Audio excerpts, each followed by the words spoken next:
Fala, minha nação tricolor, sejam bem-vindos a mais um vídeo aqui no canal Meu Bahia, para a gente continuar trazendo muita informação sobre o nosso tricolor de aço. No vídeo de hoje tem informação sobre a Copa do Nordeste, a CBF já detalhou como será os jogos das quartas de final da competição. Iremos falar também sobre o jogador que está voltando de empréstimo ao Bahia, mas que provavelmente não deve permanecer. Informação importante no vídeo de hoje. Informação também sobre o jogador recuperado de lesão e também sobre Anderson Talisca, que foi lá no programa Os Donos da Bola, né, Rede Nacional da Band, apresentado pelo Neto, e aí falou sobre a volta ao Bahia, falou sobre o Corinthians também, e eu quero continuar falando um pouco mais sobre essa situação no vídeo de hoje. Não se esquece de deixar o teu gostei aqui, que é muito importante para você poder ajudar o nosso trabalho. Não se esquece também de comentar aqui abaixo aquilo que você está achando do vídeo, as informações que a gente passou, informação aí sobre o Talisca, se você é favorável ou não. Quero muito saber a tua opinião referente a isso. E não se esquece de se inscrever para você poder ajudar aqui o Meu Bahia a chegar a 20 mil inscritos. E você, torcedor, também não perder nenhum conteúdo aqui do nosso canal. Meu nome é José Victor, para quem ainda não me conhece. Eu sou produtor de conteúdo aqui do Meu Bahia e também estudante de jornalismo.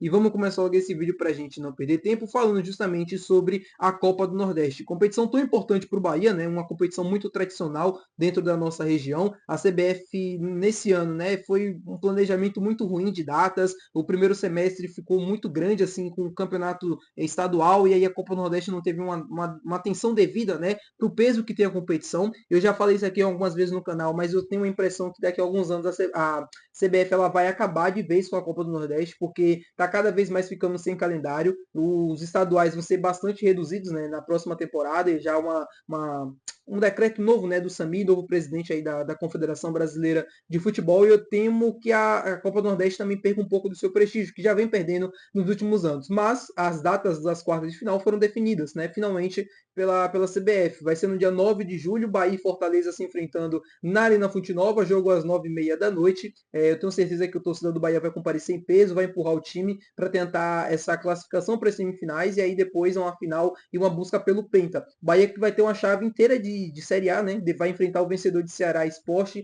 se avançar do Fortaleza, e aí sim fazer a final. E aí a gente tem outros candidatos do outro lado, tem um Vitória, tem um Confiança, tem outros clubes também. O Bahia precisa levar a sério a Copa do Nordeste, mesmo sendo um calendário muito apertado e mesmo sendo às vezes desumano jogar jogos ali de 3 em 3 dias e você precisando fazer escolhas, porque não tem como colocar um time titular em todas as partidas. Mas se eu fosse o Bahia, eu tentava priorizar até onde podia a Copa do Nordeste, colocar os melhores em campo contra a equipe do Fortaleza no dia 9, né, aproveitar essa pausa no Mundial, colocar o time titular, mesmo que logo depois sem a volta, né, da temporada, tem aí os jogos da Copa do Brasil, tem os jogos da Sul-Americana também, mas contra o Fortaleza é importante a gente se classificar, que não vem fazendo uma boa temporada, diga-se de passagem. Fortaleza inclusive perdeu ontem para o Santos, né, se eu não estou enganado, dentro de casa. O Vojvoda sofreu uma pressão gigantesca. O Fortaleza tem um ótimo time, tem ótimas qualidades, está nas oitavas de final da Libertadores, mas no Campeonato Brasileiro não vive um momento tão bom. E a gente tem que aproveitar essa instabilidade. O Fortaleza agora vai ter um tempo para trabalhar, vai ter um tempo para tentar ajustar e tentar corrigir os problemas, mas sem ritmo de jogo às vezes fica complicado, né? Você não tem ali a experiência do jogo, você vê se uma coisa deu certo ou não deu certo. Enfim, tudo isso para mim vai pesar nesse confronto. O Bahia precisa aproveitar esse mau momento do Fortaleza, precisa aproveitar o bom momento que o time vive dentro de campo, não só sobre resultado, mas dentro do campo, pelo futebol praticado, para que a gente consiga um resultado positivo nesse jogo e aí já pense depois nas semifinais. Vamos falar agora sobre o time, né, sobre o elenco, mas também sobre o mercado de transferências. Tem jogador voltando de empréstimo. Não sei se vocês se lembram do Rian, lateral esquerdo, que foi formado nas categorias de base do Bahia, foi emprestado no meio da temporada passada para o futebol ucraniano, já está de volta ao Brasil e aí vai definir o seu futuro, se vai continuar aqui no Esquadrão de Aço ou se vai ganhar novos rumos, né? Seja aí por empréstimo, seja em definitivo por transferências. Mas uma coisa é certa e eu posso falar para vocês, ele não vai voltar para o futebol ucraniano. O futebol ucraniano, mesmo com a situação que está acontecendo, né, que eu não posso falar muito aqui por conta do YouTube, mas o futebol ucraniano perdeu muito prestígio, essa é a verdade. E para o Rian, o empréstimo, eu sei que o futebol europeu era importante, mas não fez tanto sentido, na minha opinião. Se você pensava em desenvolver o Rian, pensava em longo prazo e tal, é um jogador que, quando começou a ter ali a ter minutos com a camisa do Bahia, parecia ter futuro, um cara que era muito esforçado, tinha uma certa qualidade técnica, mas com o passar do tempo ele foi deixando de evoluir. E isso atrapalhou bastante a sequência dele aqui no clube. Eu acredito que ele seja emprestado novamente, tá? Aqui é uma informação. Ele não deve permanecer no Bahia, tá fora dos planos do Rogério. O Bahia que já tem o Iago Borducci, já tem o Zé Guilherme e também já tem o Luciano Juba. Então o Rian não vai ter espaço, ele precisa de minutagem, ele precisa jogar. Os empresários, com toda a certeza do mundo, vão tentar encontrar um novo clube para ele poder ser emprestado, seja aqui no Brasil, seja fora, mas uma coisa é certa, ele não deve permanecer e eu também concordo com essa decisão. Ele não ter espaço aqui, ele precisa jogar, ele precisa ter minutagem, ele precisa ter uma sequência na sua carreira, né? Então aqui no Bahia vai ficar muito difícil disso acontecer. Já não tem idade mais de sub-20, então precisa definitivamente ser emprestado para ganhar mais maturidade, mais experiência, para depois, quem sabe, se conseguir evoluir tanto, poder voltar para cá e conseguir disputar essa posição com o Luciano Juba e com o Iago Borducci e também com o Zé Guilherme, que fez um grande jogo contra o Náutico, diga-se de passagem. Falar com vocês também sobre um jogador que está recuperado de lesão, é o lateral direito André Dominique. Não sei se vocês se lembram dele, ele teve alguns minutos, né, no Bahia em 2022, 2023,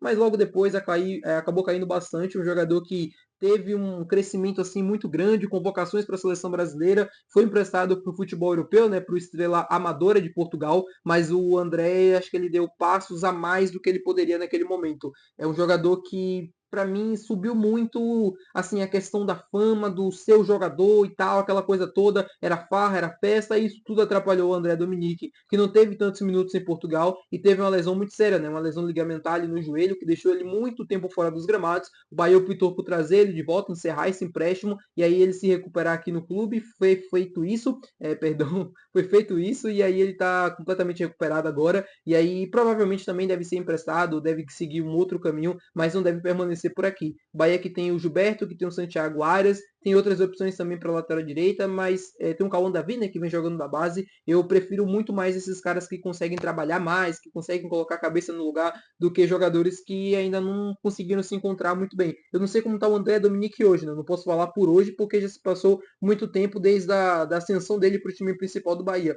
Mas naquele momento que ele subiu para o time ali em 2022, né, que foi quando o Bahia caiu, aí o Bahia disputou a Série B. E depois em 2023, que ele também teve algumas oportunidades, me deixou muito a desejar, porque eu esperava muito do André, eu queria muito que ele continuasse jogando, que ele continuasse tendo sequência, mas não aconteceu. E aí fica difícil assim, defender um jogador que tem o extracampo que ele tinha. Falar agora sobre o Anderson Talisca com vocês. Ele foi lá no programa Os Donos da Bola, em São Paulo, onde é apresentado pelo Neto, né, aquele programa nacional que não é o daqui da Bahia, pela Juliana Guimarães, e ele falou também sobre essa volta ao futebol brasileiro. O Neto fez aquele apelo, aquela coisa toda, sobre voltar para o Brasil, sobre a carreira dele, e aí falando sobre o Bahia, né, que foi o clube que tinha revelado ele. E o Anderson Talisca disse que um dia espera voltar para o Bahia. E aí o Neto foi lá e cutucou, né, não, mas antes do Bahia tem que jogar no Corinthians. O Anderson Talisca riu, mas ele já se declarou torcedor do Corinthians em algumas oportunidades e disse que tinha muito desejo de, quando voltasse ao futebol brasileiro, atuar pelo Corinthians. Eu acho que isso que fez, inclusive, a torcida do Bahia criar uma mágoa muito grande por ele, porque acreditava, né, que quando ele voltasse ao Brasil, iria voltar ao Bahia em forma de gratidão pelo que ele tinha feito, por tudo que ele conquistou. Era um atleta,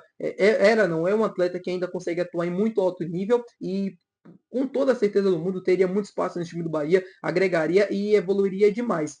Na transmissão, inclusive, do Sport TV, né, no jogo entre Bragantino e Bahia, um dos repórteres falou, inclusive, sobre essa situação, tentou apurar ali com o Cadu Santoro, com alguns dirigentes do Bahia, mas não conseguiu tirar nenhuma informação, até porque, como eu falei para vocês, ele tem contrato com o Fenerbahçe, vai cumprir, né? Eu falei, vai curtir, não, ele vai cumprir o contrato até junho de 2026, e até lá ele, enfim, não pode falar muito sobre essa situação. Ele falou um pouquinho no programa dos donos da bola aqui da Bahia e já criou um alvoroço muito grande lá na Turquia, porque os caras ficaram chateados. Imagina se eles falar que vai voltar para o Bahia em junho de 2026, né? Não pode falar nesse momento. Então, ele ainda tem mais um ano de contrato para cumprir.